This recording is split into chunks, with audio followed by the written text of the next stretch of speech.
he could miss Sunday's game. It doesn't look like he will, but you always have to keep an eye on it. Andre Williams isn't projected to do well. As I'm looking down the list, not a lot of people are projected to do well. I know projections isn't all you're supposed to look at necessarily, but there's really not a lot of good matchup this week where I can say you should be starting this guy or that guy. It's gonna be tough. Possibly Terrence West for Cleveland. I don't know. I wouldn't count on it, but you could possibly start him. If you're looking at wide receivers, Malcolm Floyd, which was a start that we said in that Sporting News article I wrote, or that I read. I didn't write it, but Malcolm Floyd is a good option, and I think Vincent Jackson for Tampa Bay is also a good option. He could go off of Carolina's defense. It's possible. Marcus Colston against the Bears, that's a good option too, I think, because the Bears can't stop anybody, so you might as well do that. You might as well pick up Marcus Colston if you're a little shaky on your wide receivers. Doug Baldwin is available, and Doug Baldwin is going to be playing San Francisco. San Francisco's defense is better than the Bears' defense, but it's not very good. So, and Seattle killed them when they played on Thanksgiving, so that's definitely something I would keep an eye on as well.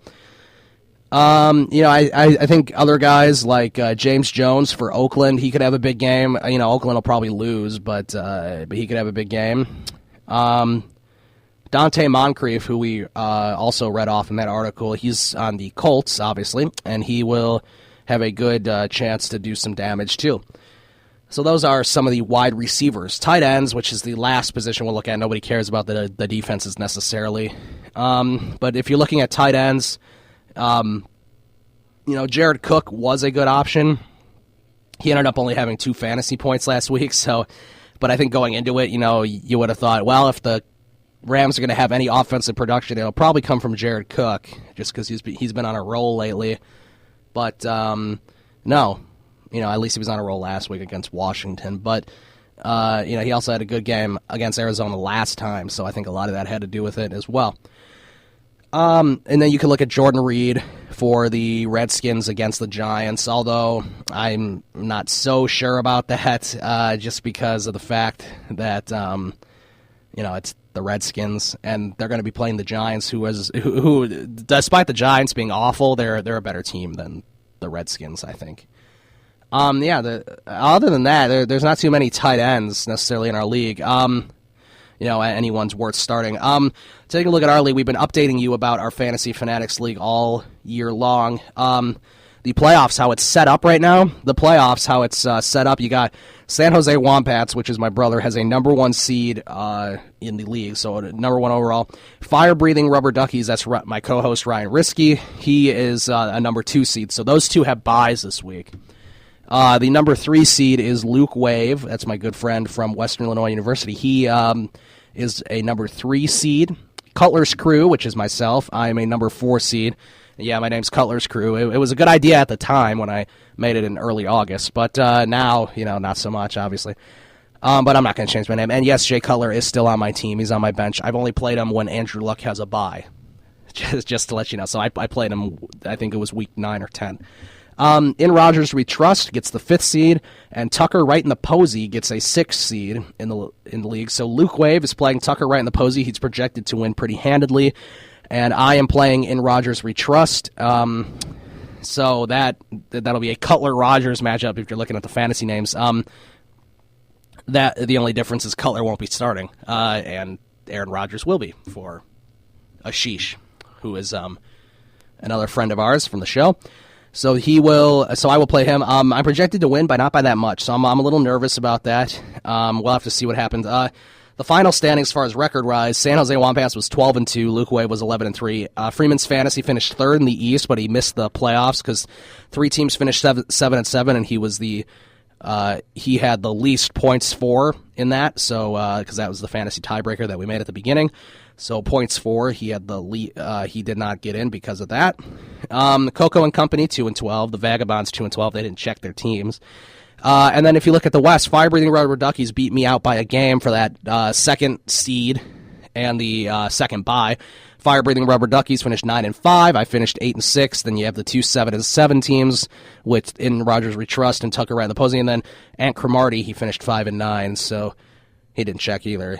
Nobody see that's the thing about fantasy. About half the teams don't check and don't care, which makes me mad. I'd love to have a group that I'm in that everybody actually played and cared. You could have like a very competitive thing, but a lot of times that doesn't happen. So if you're looking at the league here, my particular team in general, I don't want to talk about it too much. I don't want to sound egotistical, but I have Andrew Luck, Matt Forte, Joique Bell, Demaryius Thomas, Mike Evans, Dwayne Allen, Chris Ivory in my flex. I'm going to be starting the Chiefs defense, and I have Adam Vinatieri as my kicker. I'm going to be sitting Michael Crabtree, which, as we saw in that Sporting News article, looks like a good bet to definitely sit Michael Crabtree. He's only projected to score 5 points. He's facing the first-ranked defense against him and against a lot of things. I will also be starting Eric Decker. I will also be sitting Eric Decker on the Jets. That'll be at Tennessee. He's projected to do pretty well, but I don't feel comfortable starting Eric Decker. He hasn't had a good game all season except early. Scott Chandler, I have thought about putting in my tight end spot, but I think I'm going to stick with Dwayne Allen. I just think in the red zone he might be able to score a couple more touchdowns. Andrew Luck will probably be able to throw to him. And I'm also sitting Greg Jennings, who was a recent pickup of mine. I thought maybe for some wide receiver depth I would get him because Demaryius Thomas is questionable. It looks like he'll play Sunday, but if he can't go, then I'm going to put Eric Decker in there probably. So we'll have to see what happens with that. And if you look at the thing, I'm projected to score 140. Ashish is projected to score 129. So we both got some pretty good teams out there for this week in fantasy. So it'll be interesting to see what happens. He's got Aaron Rodgers, LeGarrette Blount, Isaiah Crowell, Julian Edelman, Odell Beckham Jr., Jason Witten, Jonathan Stewart, the Ravens defense, and Mason Crosby as his kicker. So it's going to be interesting to see what happens with this. He also can add one more player if he likes. He's one roster spot short. It's pretty exciting going into the playoffs here. And then, of course, we have a consolation round, which is the rest of the teams that didn't do very well. They'll all be in there. So, it's going to be exciting to see. Now we're going to do an update, and then we will come back and sort of tease our segment about the NFL picks and maybe talk a little bit about the Bears as well. Fantasy Fanatics, SportsTownChicago.com. The Fantasy Fanatics Podcast on SportsTownChicago.com.